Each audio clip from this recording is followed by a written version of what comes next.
오늘은 창세기 10장 말씀을 가지고 같이 하나님의 음성을 듣는 시간을 갖도록 하겠습니다. 창세기 3장 15절에 보면 여자의 후손으로부터 모든 이제 그 계보가 진행이 된다라고 말씀을 하고 있습니다. 이것은 인류가 태동한 이후에 하나님에 의해서 모든 족속들이 그렇게 만들어져 가는 것을 보게 됩니다. 장성해 나아가고 또 새롭게 인류가 번성해 나아가는 것을 이 창세기를 통해서 보여주고 있습니다.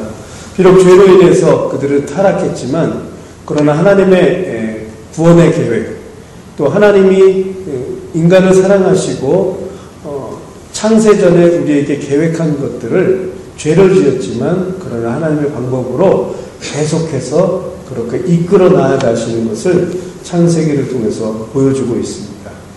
결국 창조를 하시고 나서 인간은 타락했지만 그러나 그 이후도 계속해서 끊임없는 하나님의 창조를 완성해 나아가는 것을 보게 됩니다. 죄를 지었지만 원래의 상태로 회복하게 만드시는 하나님의 끊임없는 노력과 수고를 볼 수가 있습니다. 그것은 비록 창세기뿐만이 아니라 창세기 10장뿐만이 아니라 오늘날도 동일한 것입니다.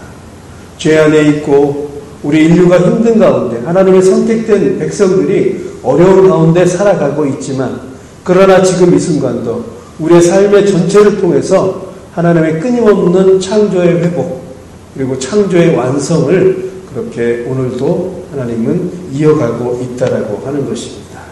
결국 이것의 근거는 바로 하나님의 약속에 있다라고 하는 것입니다.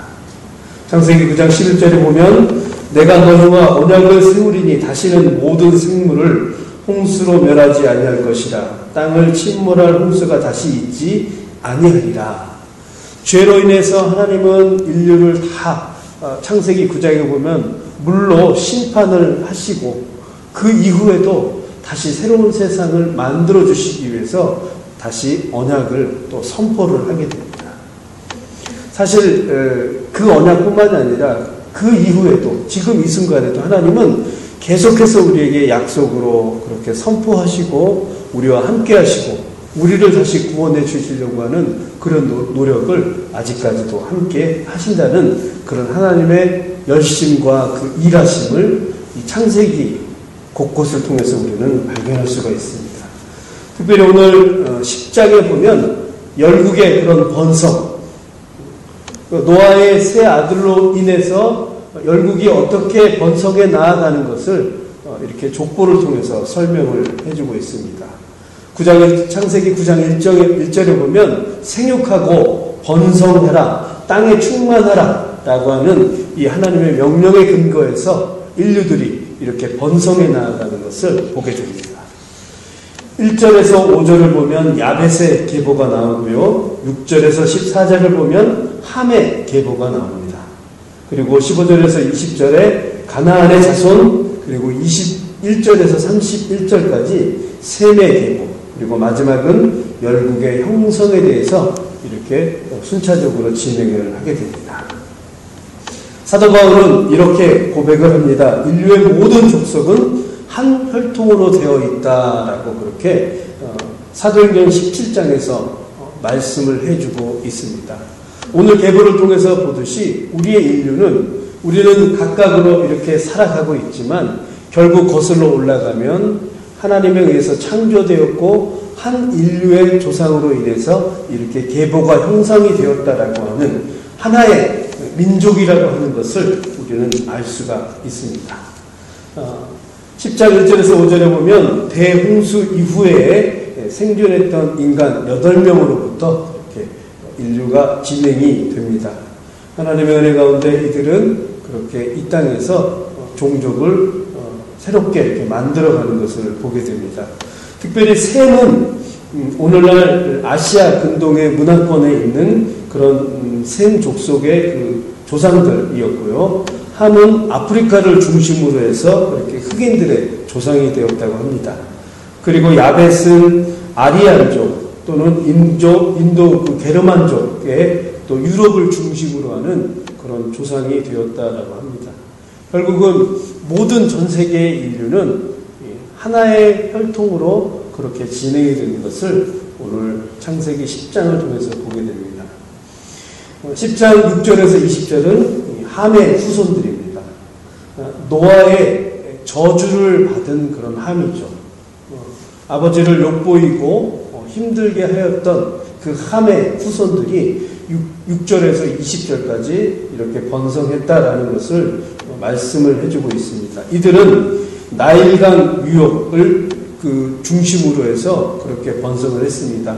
굉장히 비옥한 토지와 좋은 환경으로 저주를 받았지만 그렇게 그들은 역사를 그렇게 진행해 갑니다.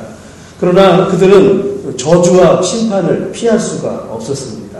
9장 25절에 보면 형제의 종들의 종이 되기를 원한다라고 이렇게 말씀을 하고 있습니다. 그러니까 저주를 받았던 그런 족속들은 힘든 가운데 그렇게 이제 살아갑니다. 그래서 나중에 후대에 그 역사를 보게 되면 여호수아 시대 때 이스라엘에게 정복을 당하는 그런 수모를 겪게 되고요. 솔로몬 시대 때는 완전한 그런 지배를 받게 되는 게 바로 함의 후손입니다. 결국 하나님께서 말씀하신 그 저주대로 그들의 후손은 또 그렇게 살아가는 것을 보게 됩니다. 평생 그들은 그래서 타 종족의 지배를 받고 그렇게 비참한 가운데 살아갑니다. 그러나 그럼에도 불구하고 또 그 이후에 이스라엘의 역사 또 성경을 보게 되면 하나님의 저주 아래 있었지만 물질과 영예에 또 충분히 하나님이 그들에게 공급을 해주고요. 하나님의 그 선택된 백성 그 근방에서 공존하도록 그렇게 만들어 주십니다. 무슨 말이냐면 저주받은 그런 백성이라 할지라도 하나님은 또 그들에게 살아갈 수 있는 방편을 마치 가나안 7족속 중에 기브온 족속처럼 그렇게 살아갈 수 있는 방편을 또 그렇게 하나님의 은혜 가운데 만들어 주시는 게 또 함의 후손들이었습니다. 10장 21절에서 32절을 보면 셈의 후손들입니다. 이들은 노아로부터 영적인 그런 복을 받은 그런 후손들입니다. 한마디로 선민들입니다. 그래서 여기 이 그 셈의 후손들은 바로 히브리인들 그리고 하나님의 계보를 이어가는 그런 족속들로 이렇게 오늘 성경은 말해주고 있습니다. 히브리라고 하는 이 말은 셈의 계통, 가나안 이주자라고 하는 그런 뜻을 말하고 있습니다. 그래서 이들의 혈통에 의해서 유대인들이 또 하나님의 계보가 이렇게 이어져 가는 것을 이렇게 오늘 성경의 혈통을 통해서 말을 해주고 있습니다. 야곱의 혈통, 또 신앙을 전수받은 자, 그렇게 성경은 말해주고 있습니다. 그러나 중요한 것은 오늘날 우리가 혈통과 그 다음에 계보를 통해서 민족이 이렇게 태동하고 발생하는 걸 알 수 있지만 그러나 중요한 것은 지금 우리는 오직 믿음으로 구원을 얻는다라고 하는 것입니다. 오직 하나님의 말씀을 우리가 믿음으로 구원을 얻는다라고 하는 이 중요한 사실을 오늘날 살아가는 우리 모두는 공유를 해야 한다라고 하는 것입니다.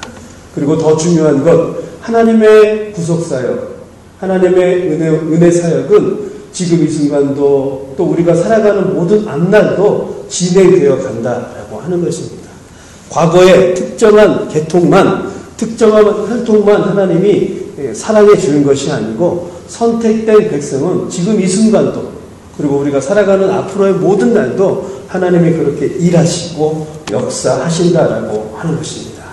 전도서 12장 7절 육체가 원래 왔던 흙으로 돌아가고 숨이 그것을 주신 하나님께로 돌아가기 전에 내 창조주를 기억하라.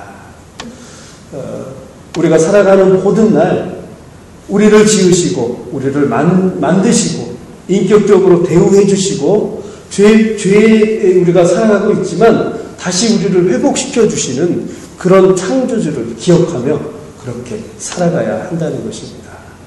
우리가 매일매일 살아가면서 혹시 힘든 그런 상황들이 있거나 하나님의 말씀을 잠시 떠난 부분들이 있다면 하나님은 창조주로서 우리에게 많은 것들을 공급하시며 또 회복시켜 주십니다. 창조주를 기억하면서 그렇게 우리는 살아가야 한다는 것입니다. 말씀을 마무리하겠습니다. 오늘 하루도 주님의 일하신 가운데 거하시는 그런 우리 성도님 되시기를 바랍니다. 여러분들이 어디에 있든 간에 그곳에서 하나님을 만족시켜주고 그리고 하나님께 영광 올리는 그런 삶이 되시기를 간절히 바랍니다.